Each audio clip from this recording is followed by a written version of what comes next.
memang kalau kita lihat gerakan rupiah ini memang melemah ya, melemah year to date itu sekitar 4,7%.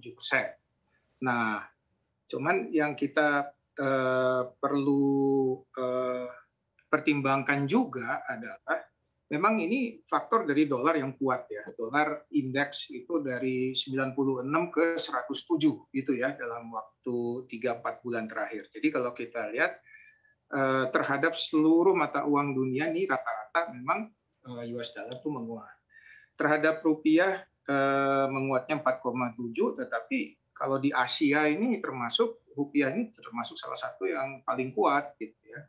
Kita hanya mungkin sama Singapura dolar ya yang beda, di Singapura dolar lebih kuat sedikit. Tapi kalau kita bandingkan misalnya dengan Filipina peso itu minus 8,8 ya, Japanese yen itu minusnya 12% gitu ya. Jadi kalau di cross sebenarnya rupiah malah menguat ya terhadap yen maupun terhadap banyak negara Asia termasuk juga ke euro. Jadi daya tahan ya sebenarnya sih sangat sangat bagus ya rupiah, memang darlingnya Asia nih sementara ya. Jadi biarpun melemah, namun terhadap kalau di cross terhadap negara-negara lain ya rupiah itu banyak menguat ya. Baik, tapi Gitu. Pak Branko kalau kita berkaca memang mungkin rupiah ini dibandingkan dengan mata uang lainnya di Asia ini sedikit lebih baik begitu keadaannya. Tapi kalau kita mengingat The Fed juga yang masih akan agresif dalam beberapa bulan ke depan, artinya ini ada potensi capital outflow lagi dari Indonesia begitu. Apakah rupiah juga masih aman untuk beberapa bulan ke depan bahkan hingga akhir tahun nanti? Betul. Jadi rupiah kuatnya kenapa? Rupiah kuatnya karena faktor komoditas yang diekspor oleh Indonesia menghasilkan hard currency ya, menghasilkan dolar. Nah, dolar itu menyokong kebutuhan dolar yang ada di dalam negeri.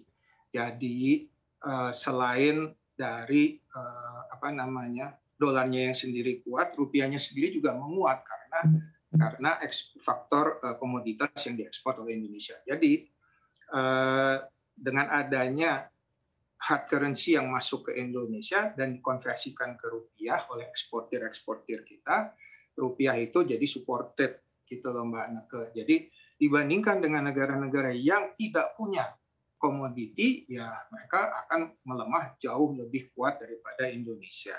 Negara-negara yang punya komoditas, ya mereka mata uangnya akan relatif terjaga nilainya. Seperti kita bisa lihat misalnya Brazil gitu ya, kita bisa lihat juga mungkin Afrika Selatan gitu ya, mereka juga cukup terjaga gitu ya mata uangnya karena faktor komoditas gitu.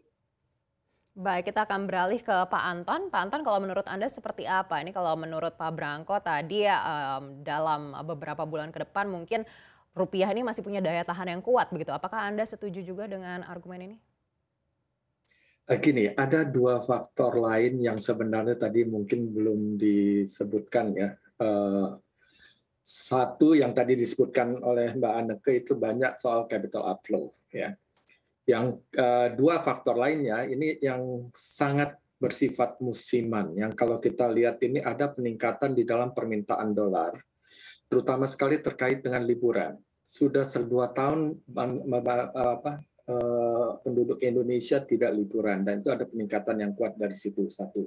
Yang kedua, musim haji dan biasanya musim haji itu ada banyak permintaan dolar itu biasanya seperti kalau dalam tahun-tahun sebelum pandemi itu ada di kisaran sekitar 600 juta dolar sampai 800 juta dolar.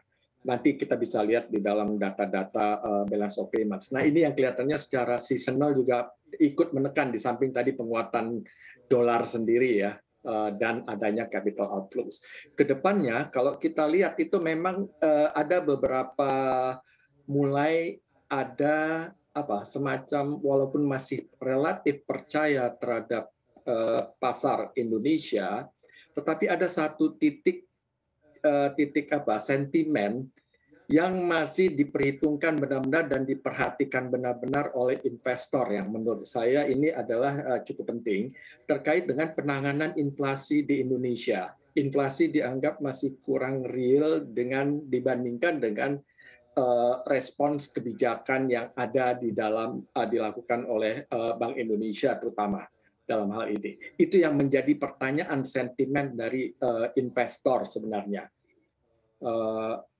Saya pikir more or less masih bisa lah mungkin bertanya, kalaupun ke atas 15.000 sedikit itu adalah adjustment yang masih memang dibutuhkan, karena penanganan dari inflasi di Indonesia, kalau kita lihat choice dari pemerintah dan Bank Indonesia adalah mencoba untuk menghandle tekanan inflasi yang terutama sekali dari administered price dan awalnya dari energi, yang terutama dari energi, itu dengan mencoba men-spending lebih banyak dalam bentuk peningkatan subsidi baik secara langsung maupun melalui Pertamina ataupun PLN ya. Tetapi ada, nah ini yang kita masih perlu perhatikan dan perlu penanganan yang benar-benar adalah dari sisi volatile food. Yang sekarang belakangan ini terjadi, memang volatile food-nya kelihatannya memang yang jangka pendek ya, seasonality lah, yang cabai dan sebagainya. Tapi ada beberapa tekanan terhadap harga-harga food, ya, bahan makanan yang mungkin akan bisa menjadikan tekanan yang membuat inflasi di Indonesia ini akan masih ada tekanan ke atas. Memang Bank Indonesia masih relatif cukup pede dengan inflasi, masih bisa di kisarannya paling di atas 4% sedikit lah gitu ya, nggak sampai ke arah 5%. Tapi bukan tidak mungkin tekanannya itu ada. Wholesale price index memang sudah di atas 5% ya kalau kita perhatikan. Ada gap terhadap CPI, Consumer Price Index, yang pada satu titik tertentu akan terjadi adjustment. Nah, sekarang bagaimana kalau dari sisi outflows, sentimen investor terhadap aset keuangan Indonesia, baik itu SBN maupun di pasar ekuitas, itu tentunya sangat tergantung bagaimana mereka bisa diyakinkan bahwa ini approach yang terbaik yang dilakukan oleh pemerintah dan Bank Indonesia, yaitu mencoba untuk menahan inflasi melalui cara yang bukan hanya melalui suku bunga yang dinaikkan dengan cukup tinggi. Ada berbagai macam cara. Dan saya lihat Bank Indonesia coba untuk melakukannya, correct me I'm wrong ya Pak Bangko, melakukannya tidak melalui benchmark rate 7 days reverse repo, tetapi melalui suku bunga operasi moneternya yang lain itu naik. Kita lihat sudah ada kenaikan. Tadinya itu malah agak downward sloping ya untuk ke arah 12 bulan. Jadi approach-nya agak beda gitu ya.